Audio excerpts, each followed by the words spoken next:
Welcome guys, आप सबका स्वागत है मेरे मूवी एक्सप्लेनेशन में। आज हम जो मूवी एक्सप्लेन करने वाले हैं उस मूवी का नाम है पैसेंजर। इस मूवी में हम देखेंगे कि कुछ लोग नई दुनिया बसाने के लिए अंतरिक्ष में चले जाते हैं। ये सफर लगभग 120 साल का होता है, पर बीच रास्ते में स्पेसशिप में खराबी आने से एक इंसान बीच रास्ते में जाग जाता है और उसे नींद में सोए हुए एक लड़की से प्यार हो जाता है। और वो लड़का अपना प्यार पाने के लिए क्या क्या करता है वो हम इस मूवी में देखेंगे। तो थोड़ा भी वक्त ना गवाते हुए एक्सप्लेनेशन स्टार्ट करते हैं। फिल्म की शुरुआत में हमें एवलन नामक एक शिप को दिखाया जाता है जिसमें 5000 पैसेंजर और 258 क्रू मेंबर नई जिंदगी बसाने के लिए जा रहे होते हैं। उस जगह को वो होम प्लेनेट कहते हैं। इस स्पेसशिप में सभी पैसेंजर और क्रू मेंबर को एक हाइबरनेशन पॉट में रखा जाता है। ये अलग तरह के पॉट्स होते हैं। इनमें टेम्परेचर काफी कम होता है और काफी समय के लिए इंसानों को उसके अंदर रिजर्व किया जा सकता है। एवलन का अर्थ से होम स्टेट का सफर लगभग 120 साल का होता है और अभी इस सफर में 30 साल गुजर गए थे। लेकिन स्पेस में घूमने वाले एस्ट्रॉयड यानी कि बड़े बड़े पत्थर, उनमें से एक पत्थर एवलन से टकरा जाता है और उससे एवलन को काफी नुकसान होता है। लेकिन ये स्पेसशिप काफी एडवांस होती है, वो अपनी मरम्मत खुद ही कर लेती है। यानी कि ये स्पेसशिप ऑटो पायलट मोड पर चल रही थी। शिप से एक एस्ट्रॉयड टकराने की वजह से एक हाइपरनेशन पॉट अपने आप खुल जाता है, जिसमें से जिम नाम का एक मैकेनिकल इंजीनियर 90 साल पहले ही जाग जाता है। जैसे ही जिम अपनी आंखें खोलता है तो उसके सामने एक स्क्रीन आती है और उस स्क्रीन में एक लड़की जिम का होम स्टेट पे पहुंचने का वेलकम करती है। जिम जब उस हाइपरनेशन पॉट से बाहर आता है तब उसे चक्कर आ रहे थे और वो वीकनेस महसूस कर रहा था क्योंकि वह एक लंबे अरसे से उस हाइबरनेशन पॉट में सोया हुआ था। आगे जिम अपने केबिन में चला जाता है तो उसे एक स्क्रीन पर लड़की दिखाई देती है। वो जिम से कहती है कि अभी भी शिप होम स्टेट पहुंचने में 4 मंथ इतना वक्त बाकी है। आगे वह कहते हैं कि यहाँ पे आपको स्पेस में रहने की ट्रेनिंग दी जाएगी और आपके नए नए दोस्त भी यहाँ पर बनेंगे, आपको खाना दिया जाएगा। ये सुनकर जिम ये एक्सपीरियंस लेना चाहता है, इसलिए वो अच्छे से तैयार होकर बाहर की ओर चला जाता है। लेकिन उसे इस बात का बिल्कुल भी पता नहीं था कि वो बीच सफर में ही जाग गया था। जब जिम तैयार होकर बाहर निकलता है तो उसे वहाँ उसके अलावा कोई दिखाई नहीं देता और खुद को अकेला पाकर वो बहुत परेशान हो जाता है। उसे कुछ समझ नहीं आ रहा था कि ये क्या हो रहा है। फिर वो आर्टिफिशियल इंटेलिजेंस के जरिए अर्थ पर मैसेज भेजता है, लेकिन उसे पता चलता है कि उसका मैसेज अर्थ पर डिलीवर होने के लिए लगभग 90 साल इतना वक्त लगेगा। जिम ये जानकर काफी मायूस हो जाता है। आगे उसे शिप में बार काउंटर पर एक आदमी दिखाई देता है, लेकिन उससे बात करने पर उसे पता चलता है कि वो एक रोबोट है जिसका नाम आर्थर है। वो रियल इंसान की तरह दिखता है और बातें भी कर सकता है। जिम आर्थर से ड्रिंक लेता है और बाद में अपने केबिन में जाकर सो जाता है।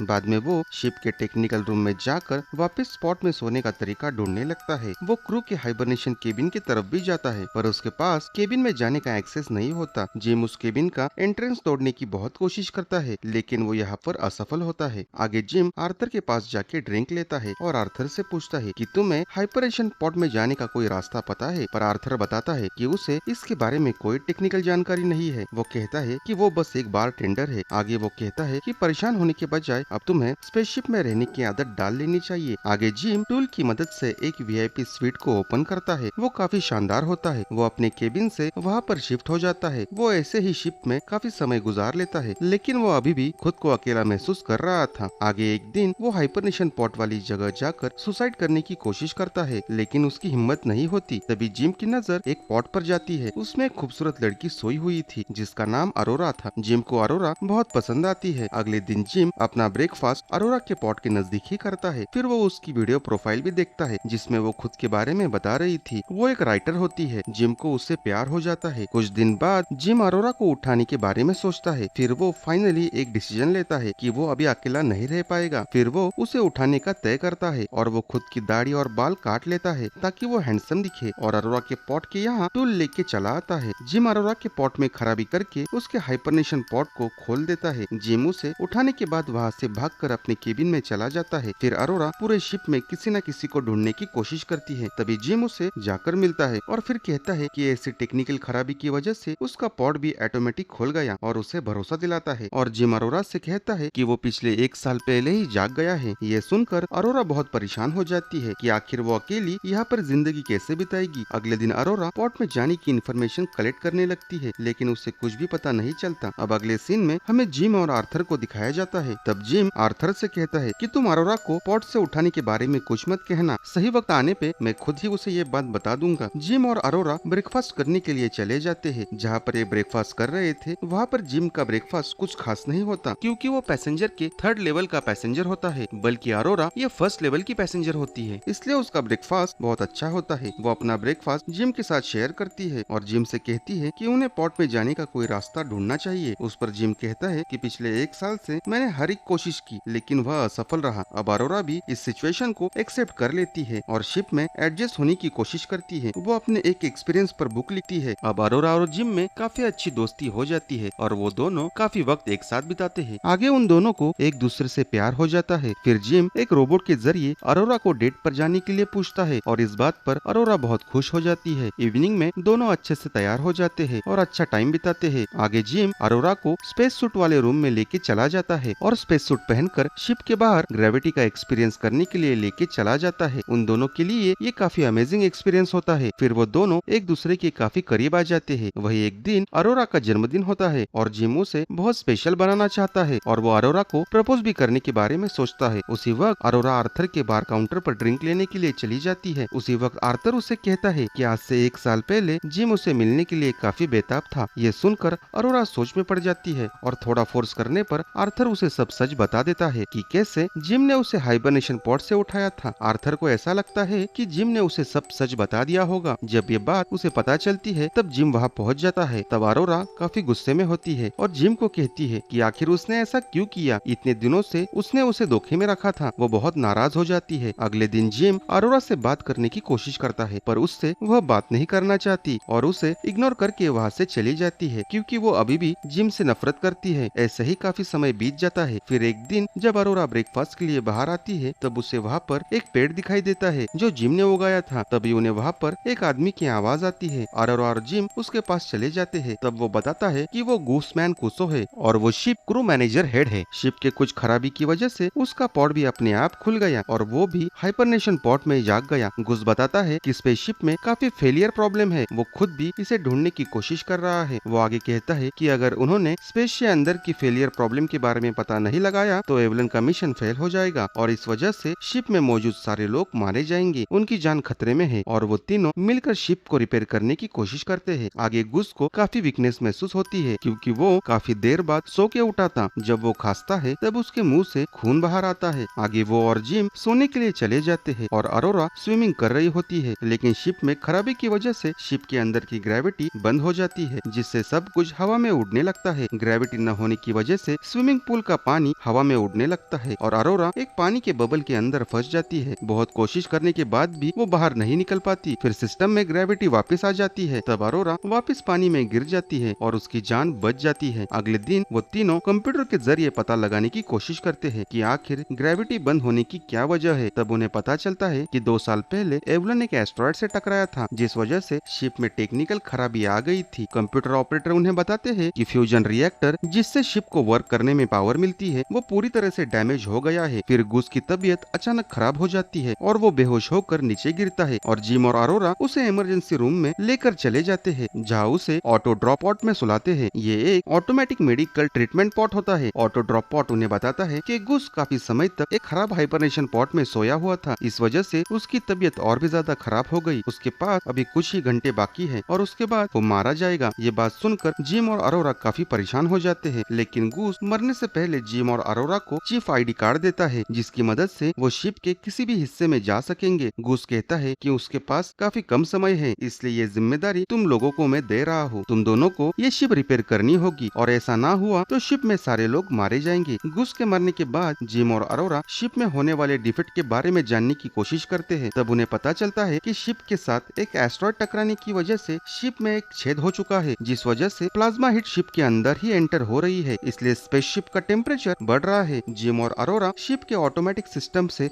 वेंटिलेटर ऑन करने की कोशिश करते हैं पर वो भी फेल हो जाता है। अब उनके पास एक ही रास्ता बचा था कि जिम शिप के बाहर जाए और खुद शिप का वेंटिलेटर ओपन करे ताकि हीट कम हो सके। जिम शिप के बाहर जाने की तैयारी करता है और स्पेस सूट पहनता है और अरोरा जिम से कन्फेस करती है कि वो उसके बाहर जाने से बहुत डरी हुई है। अगर उसे कुछ हुआ तो वो शिप में अकेली नहीं रह पाएगी जो वो कभी नहीं चाहेगी इसलिए वो जल्दी से जल्दी रिपेयर करके वापस आ जाए। जिम अरोरा से मिलकर बाहर चला जाता है और रिएक्टर के वेंटिलेटर को ओपन करता है ताकि हीट बाहर जा सके और एक डोर शील्ड के तौर पर इस्तेमाल करता है लेकिन बहुत ज्यादा प्रेशर की वजह से वो उड़कर स्पेस में चला जाता है और उसका स्पेस सूट डैमेज हो जाता है जिस वजह से उसका ऑक्सीजन लेवल भी कम होने लगता है। जिम ऑक्सीजन कम होने की वजह से बेहोश हो जाता है। अरोरा को कुछ समझ नहीं आ रहा था। फिर वो शिप के बाहर जाकर जिम को शिप के अंदर लेके चली चली आती है और उसे ऑटो ड्रॉप पॉट में डालती है ताकि उसे ऑटोमेटिक ट्रीटमेंट मिल सके। रिएक्टर भी अब ठीक हो चुका था। फिर जिम को होश आता है। तब जिम कहता है कि ये ऑटो ड्रॉप पॉट एक इंसान को हाइबरनेशन कर सकता है और अरोरा से कहता है कि तुम इसके अंदर सोख कर होम स्टेट पहुंच जाओ ताकि वो एक अच्छी लाइफ गुजार सके। लेकिन अरोरा ऐसा करने से इनकार कर देती है और कहती है कि वो अब अपनी जिंदगी एवलन पर बिताना चाहती है। फिर जिम अरोरा को प्रपोज करता है और अरोरा वो प्रपोजल एक्सेप्ट कर लेती है और वो अपनी जिंदगी एवलन पर बिताने लगते हैं। आगे हमें 88 ईयर बाद का वक्त दिखाया जाता है। लोग होमस्टेड पहुंचने वाले थे। तब वो देखते हैं कि एवलन के अंदर बर्ड और प्लांट्स भी है जिन्हें जिम और अरोरा ने आजाद करके छोड़ा हुआ है और वहाँ पे वेजिटेबल भी उगा के रखे हैं। उन्होंने अपने रहने के लिए इस जगह को काफी खूबसूरत बनाया था। शिप का क्रू ये देखकर काफी हैरान हो जाता है और अरोरा ने शिप पर रहने का एक्सपीरियंस एक बुक में लिखा हुआ था जिसमें उसने